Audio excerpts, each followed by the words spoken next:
Hey guys, this is Speedmaster. Welcome to Top 87, the games I've played in 2014. Made and edited in 2015, which is kind of no big deal since other people are, doing their little top games of the year things in 2015. So I don't even give a darn.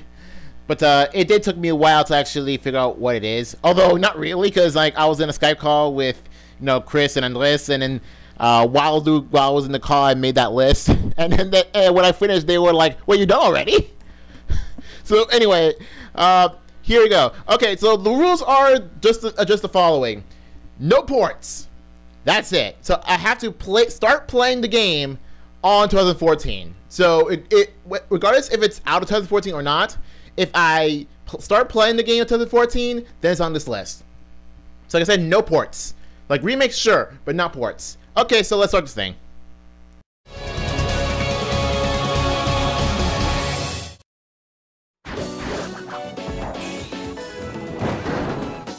Kirby Fighters Deluxe. Now, it's basically Kirby Smash Brothers. Like, Smash Brothers was just Kirby. Unfortunately, because there's no online, which sucks, and you need to have Kirby Triple Deluxe to get the Bell and Beetle Kirby, which are both OP, which sucks. And I guess, and some abilities are pretty broken. Like the Cutter Kirby's broken. Like Cutter Kirby it's almost like Meta Knight levels of bad. Bomb Kirby sucks. You gotta get used to Bomb Kirby in order to be any good. To me, like the only one I know how to play is Archer, because Archer Kirby is probably a really good one. Not the best, mind you, but it stinks. And Bell and Beetle Kirby, even though I never played them, like I keep fighting against them in the quote-unquote story. Well, not story, just more like the arcade mode. For other games like the arcade mode, they're both broken like crazy. Like Bell especially is broken because it's too defensive. No, not too defensive. Like it does like a lot of area effect shields. Like it covers the entirety of Kirby. And Beetle Kirby is insane. So they're both broken. So if this would be online, which would be greatly benefit the game if it had online, but nope, it's not online. What the heck, HAL Laboratory? What the heck? But this is why it's number 10, because there's no online. If it was online, I would have immediately started online with that. Let's start my online series with that. It'll be awesome. It's worth that much, because all Kirby Fighters Deluxe is just the standalone version of that mini game, which is kind of weird for any game standards. Father once told me this sword can restore balance to the world. The gods gave the sword to mankind as a gift. Father knew its importance. That's why he entrusted it to me. 9. Coda Princess. Now, this one is kind of awkward since it's one of those weird. It was a really weird one. However, I did enjoy the game. Because actually, there's some points in that game that are pretty hard. However, well, essentially what it is a beat 'em up. Essentially, it's a beat 'em up. Where you can control, well, the story, you control one of 4 characters. And each of the characters pretty much goes through more or less the same story. I say more or less because the main character goes through the entire story, and then some other characters branch off from that story, and some characters actually start a bit later in the story. But you do play, you play one character, and then go through the story up to the final boss. And the final boss is cheap. So, okay, this. My favorite character in that game is the main character, Solange. Mostly because, like, she has a pseudo-infinite combo in that, if you jump and if you use right and A, she uses a sword swipe similar to, like, Shulk's. Shulk's neutral air is a bit faster. So, and also she can just stay in midair because she like loses all her momentum. Therefore, she stays in there while in that. Therefore, you can do nearly infinite damage. I say nearly because there are ways to actually stop it. And also, it's not really that good because it only does like a little bit of damage. It's not as much as some of her other moves, like her one ranged move and like a lot of other stuff. Also, the fact that Solange is literally it's convinced that whatever she's wearing is a designer outfit, and And there are other characters in the game comment about it. It's like, wear some clothes! And said, no, it's a designer outfit. It's kind of funny how her lack of clothing is justified. It makes sense with the character. Because of, well, she thinks it's good clothing. It doesn't matter. It's awesome. But my other favorite character is a spoiler, so I can't tell you. But since you're probably not going to play the game anyway, my second favorite character is her brother. I can't even forget his name. Great. It's Solange's brother, who kicks all sorts of butt. It's all sorts of butt. However, you can only play like in the post. You can play in the post game, like the anything goes thing. Because the story you only play as 4 characters, and the brother is not in it. However, when you play in free mode or in the bonus missions, he kicks all sorts of butt. It's amazing. He has amazing like 9-hit combo that actually outright destroys stuff. It's amazing. And plus, he like I said about characters, like comments about Solange, like in the story, he actually says, "Why are you wearing that? And you're kind of not wearing that much clothes." It's amazing. There is online in that game, however, it's one of those games that nobody plays online on, so fortunately I can't do that. And besides, I still don't know how the online works. I don't know if you level down like to a certain level, like in Pokemon, or if you, let's say if you're the highest level and you face against someone who's like level 1 or something. I don't know how that works, but I'm not sure if I can try out live, but mostly because there's no one that does, which sucks.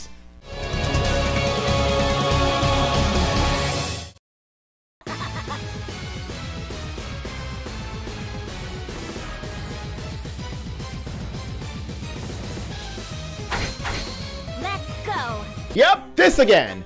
Now, surprisingly, it's not on the top 5. Now, the reason why it's not on the top 5 is because other games take priority. If it weren't for the fact that Smash exists, that Hyrule Warriors exist, and both of them on the list, I'm gonna tell you where. The fact that I'm not playing that much Pirate's Curse doesn't mean that I don't like Pirate's Curse. It just means that I've been playing a lot of the games. Just that I haven't had enough time to play that game. And I'm currently stuck in a section of the ice place, like the start of the ice island, but mostly because I keep dying due to the wolf enemies that are in the area take too much damage. Like they like 3 damage. That's insane, and there are a lot of them, and I have to navigate them the most complicated way possible. So I'm currently stuck on it, but I'm gonna see what I can do. Now I'm only including the 3DS version of that, just in case, because this is a 3DS Pirate's Curse. Even though I have the Wii U Pirate's Curse, I haven't started it yet, so I'm not counting it. But then again, I probably won't count it for a 2015 list because it's technically a port, so whatever. So I've not started the Wii U version yet. However, just for the 3DS version, I still like Shantae Pirate's Curse. It's just that, well, I just haven't had much time to play because I've been playing other games. That's it. Next!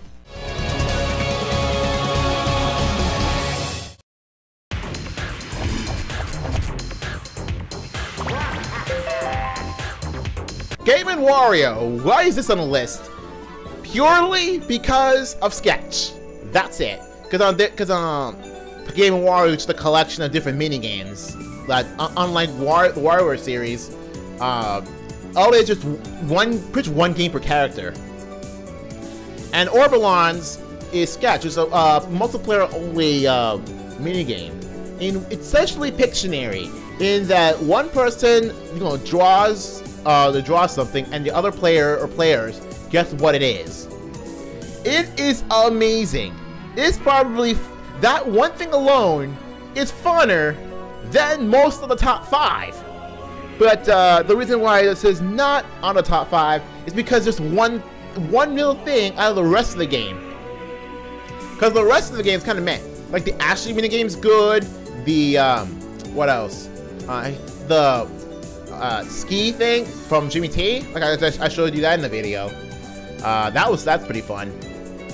However, a lot of the other ones are just meh, just really meh. Or I played it once, I don't want to play it ever again. Like Taxi, or use the gamepad to actually navigate the taxi, power in the TV screen. It's like a whole map. However, it's kind of a strange one.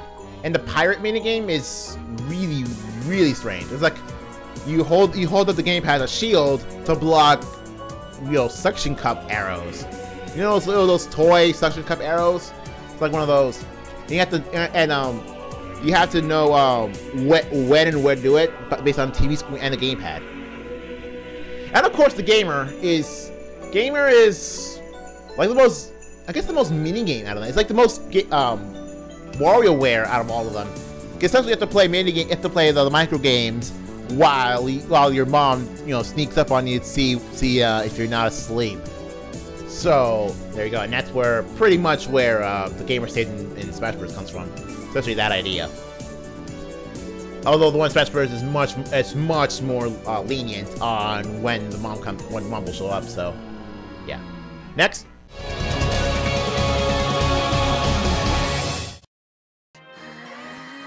Mega Diancie!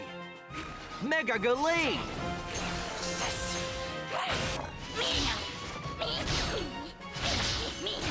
Mega Lopunny! Mega Sableye! Pokemon! Yeah, it's Pokemon Mega Ruby for 6. It's kind of funny. I don't know if I told the rest of the world this, but I know I told it to Chris, to Dennis, to Frankie, to Kevin, that I beat the champion with just Skitty. Because here's the thing. For my Omega Ruby team, it was, I started of course with Blaziken, of course, and had Gardevoir, of course. You know, the usual two. And then I put him onto X to train all the way till 50 with you know, EV training and all that. But then I got bored. I got bored immediately. And on the first gym, I beat the gym with a level 100 Kyogre that I had in my bank. And I said after that, you know, just complete the Pokedex. So I completed the Pokedex on that after the first gym. Caught myself a Skitty. Pretty much only, like, nearly exclusively use Skitty for the rest of the game. You know, I had the other two there. And beat the champ with just that.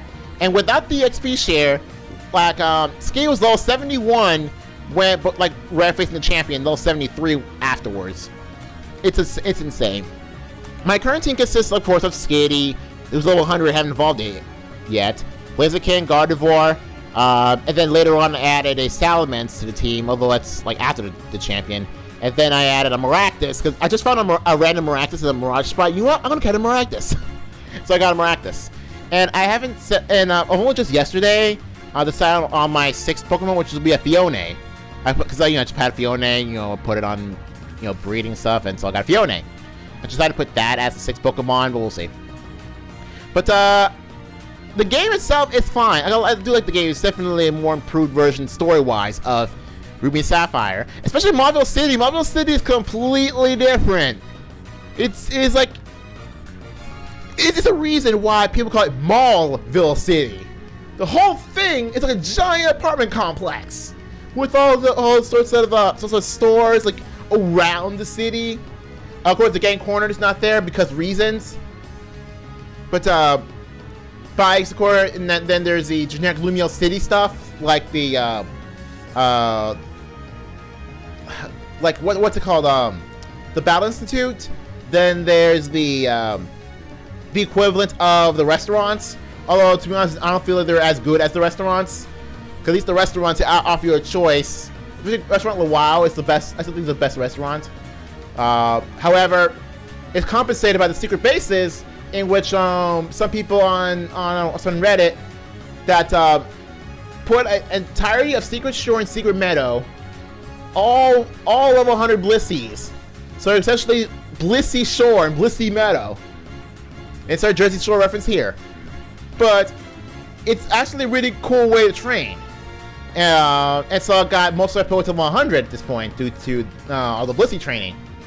It's actually a great way to actually level up. So other than that, it's pretty good. I like the story. The gameplay's solid. No reason to do otherwise. So that's Pokemon.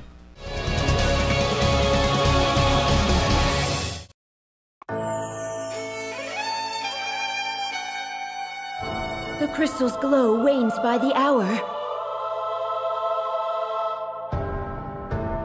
Its fading light augurs a greater darkness. 5. Bravely Default. Bravely Default is amazing. Yes, I consider it better than Omega Ruby, like in certain ways, mostly because it's traditional Final Fantasy, but I like the gimmick in that you can guard to save a turn, and then use the Brave function to waste a turn to essentially hit again. I like that mechanic. It actually gives you a reason to guard in the game. Because for regular Final Fantasy, I don't normally guard. I only guard if it's part of a strategy. But if regular Final Fantasy, like Final Fantasy 2, 5, 6, heck even 1, I normally don't guard at all. Because there's no reason to. But with Brave Default, there's a reason to guard, which is actually why I typically like it, because the mechanics allow you to guard, you know, strategically. And of course, they're like amazing job classes. I like the job classes, the way the job classes work. Especially some of the end game ones, like Vampire. That's amazing. It's like the equivalent of I think the equivalent of Blue Mage. It's pretty neat. Stories, okay. However, the reason why I didn't include it higher is that near the end of the game, there's like a huge repetition going on, which can easily be skipped 3 times. Because there's 3.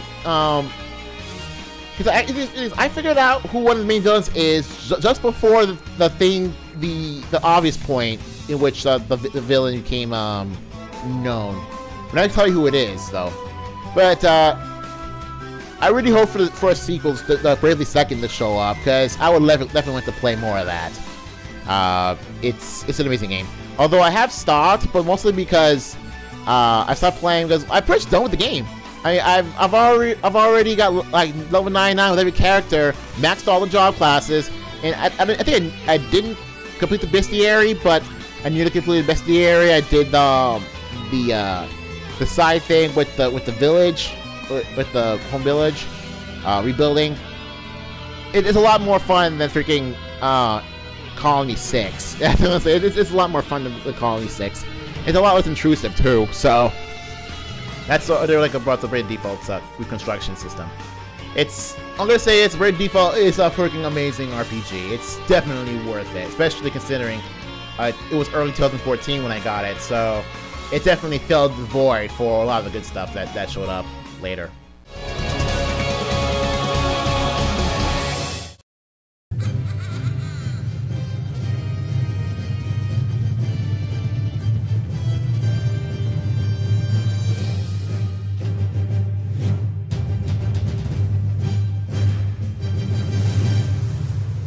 Smash 4, specifically the 3DS version.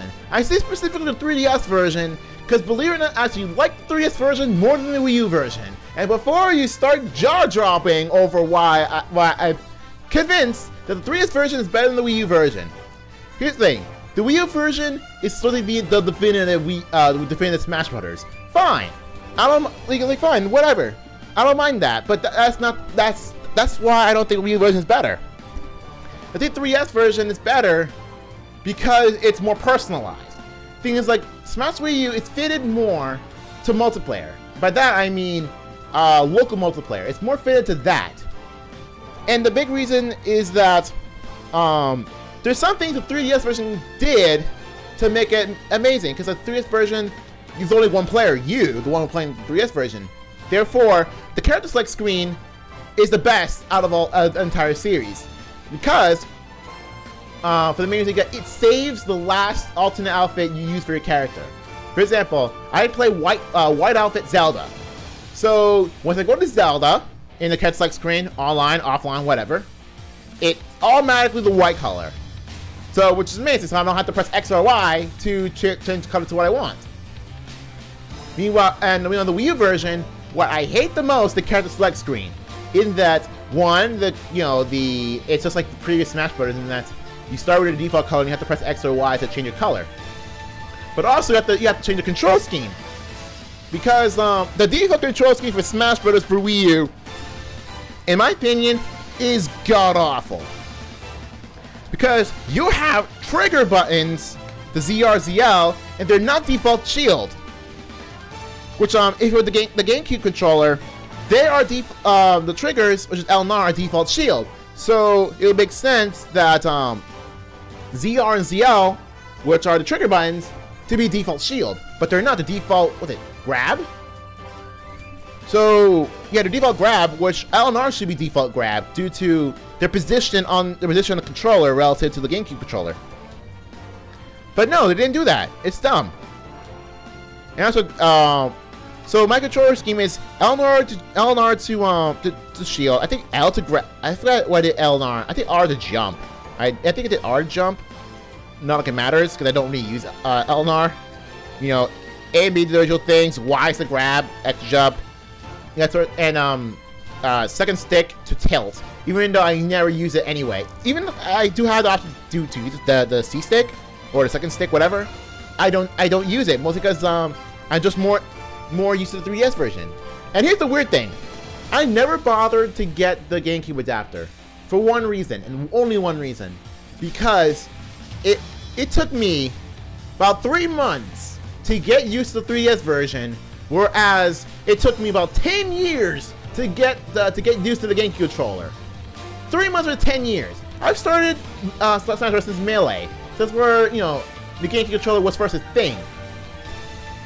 So what? Like, it's Melee, okay, whatever. Then Brawl came in, and then we're gonna know what how I am in Brawl. If you see any of my Smash Bros. Videos, how I got more and more sucking. I suck more and more the longer I play.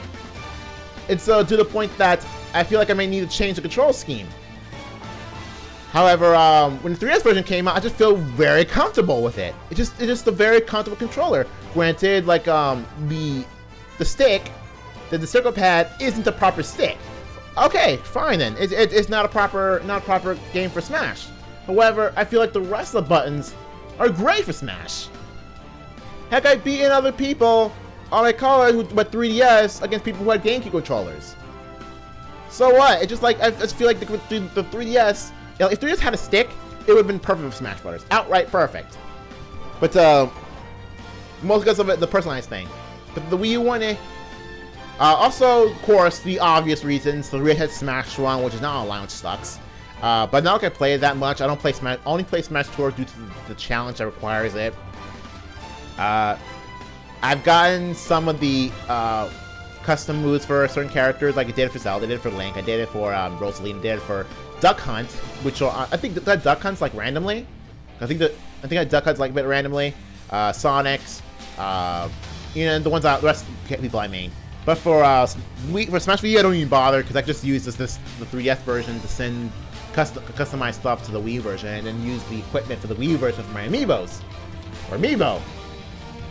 So, And it's kind of funny how my Smash Wii U, I have more playtime on my Smash Wii U than any other game on Wii U. But the entirety of that because of my amiibo, because I let my amiibo fight for 99 stock matches, which usually last about 2 hours, depending. Well, if it's Palutena's Temple, that's equal 3. That kind of adds up the playtime. So there you go. So I don't really count that as that.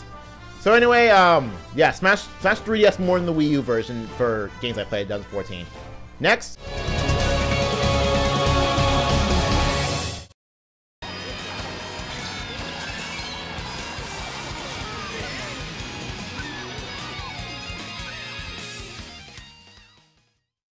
Mario Kart 8. Now, even though I currently play Smash more than Mario Kart 8, Mario Kart 8's been out for longer, so I'm putting it higher. For Mario Kart 8, DLC's pretty neat. Although I've started to actually record them for Mario Kart Courses mission. The courses are for the most part okay. There's some courses I don't like Cloud Top Cruise is kind of meh. Bone Dry Dunes is sucky. Rainbow Road is, you know, not to the par of Rainbow Road at this point, which is fine, I guess.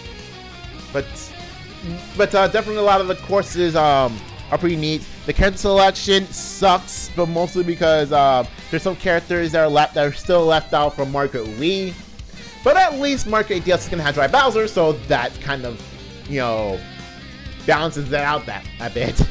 And besides, Smash, what can you say Smash? Mario Kart 8 has Link now, which is a really popular character, along with some of the other DLC. It's pretty amazing. I can't say at this point whether or not I like it more than Mario Kart DS, but I really do like Mario Kart 8. It's up there. It's up there with my favorite Mario Kart games. It's up there. But I can't say just yet, because I haven't done a real analysis of it yet. But whether or not I like it more than Mario Kart 8, Mario Kart DS. But I don't know. I'll change my mind later on. Okay, that's it. Next.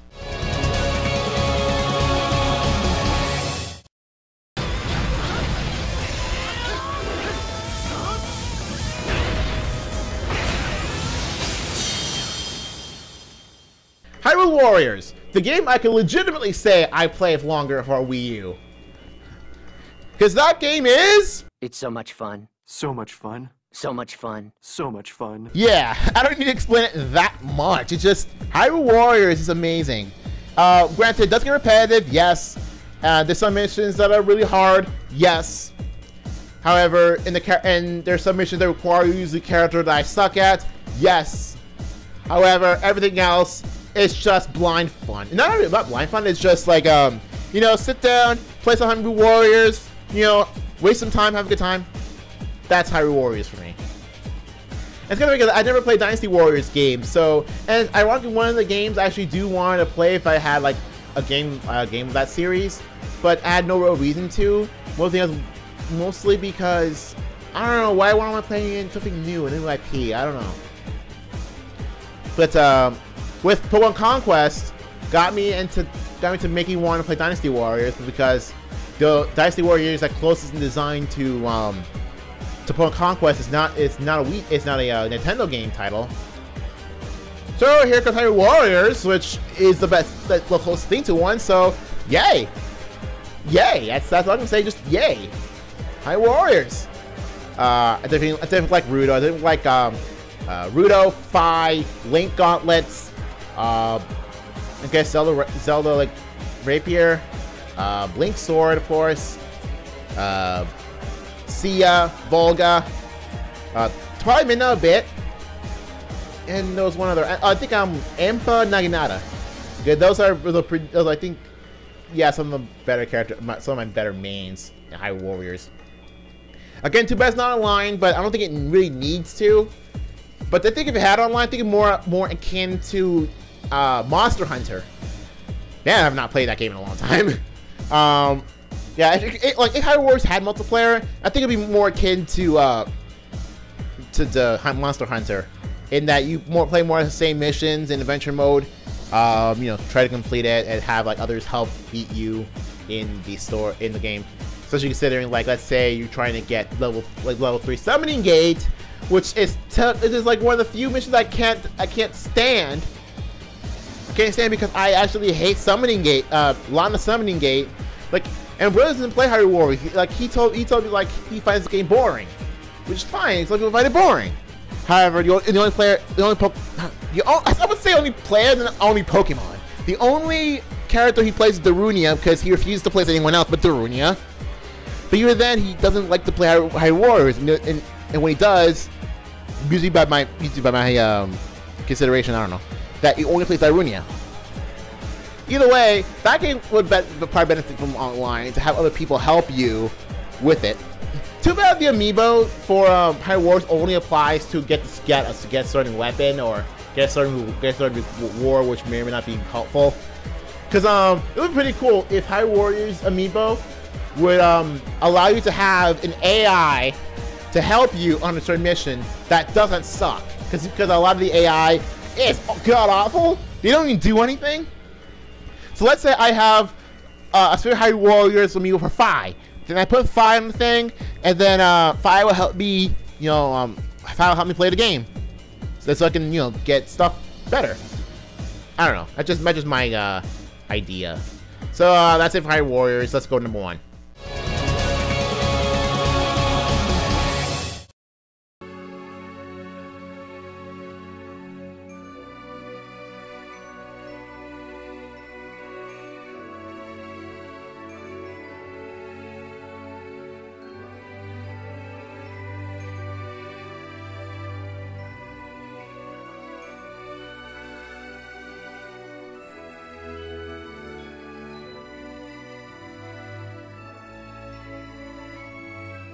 My number 1 is Fantasy Life.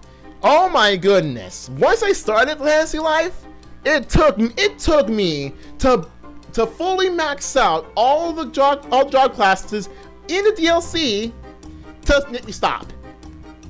So from start, from start, it was fun. It was like addicting. It was like addicting. It was fun, kind of like Hyrule Warriors. It's a fun RPG. Guys, the character creator is okay. It's pretty good. The story is okay. The character is okay. But what you can do with the job classes are amazing, especially considering that there are multiple ways to get the XP. Like, you don't have to fight enemies to get EXP. For example, I started as a miner, so I started mining things for EXP. And then I moved on to blacksmith, so I'll just, you know, do stuff with blacksmith in order to get an EXP. Or that and sell stuff so I can get money. And then I went to paladin. Then I started, you know, killing stuff for EXP. And then I think from where I am now, I think I'm at level 90 something. I think level 90 or way late 80s. I don't remember. And then of course get the DLC after I beat the game. It's amazing. Some stuff opens up, and you know, it just makes the game fun. Like I said, it just makes the game fun. So, I guess what really stinks about it is that if you have DLC, you cannot play with people without DLC. It's kind of lame, but I can understand why. But it's kind of, it just feels like it's kind of lame. For example, because Chris doesn't have a DLC for Fantasy Life, so I can't help him on missions. Which kind of stinks. Also, kind of stinks is that you cannot help a person while someone, you or the other person, is doing a storyline mission. Because if this was Dragon Quest IX, you would help on the storyline mission regardless, because you could enter on storyline. But no, it's not the thing, which it's not that good.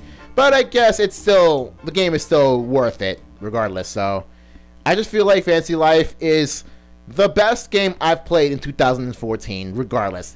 Even including Smash, even including Brave Default, including Hyrule Warriors, Omega Ruby, Shantae. It's all that stuff. That was my game for 2014. So 2015, we'll see what happens. Will I make a top for that? Probably. But as of now, see you guys later for Tops 88, which by now you should know what it is. See you guys later.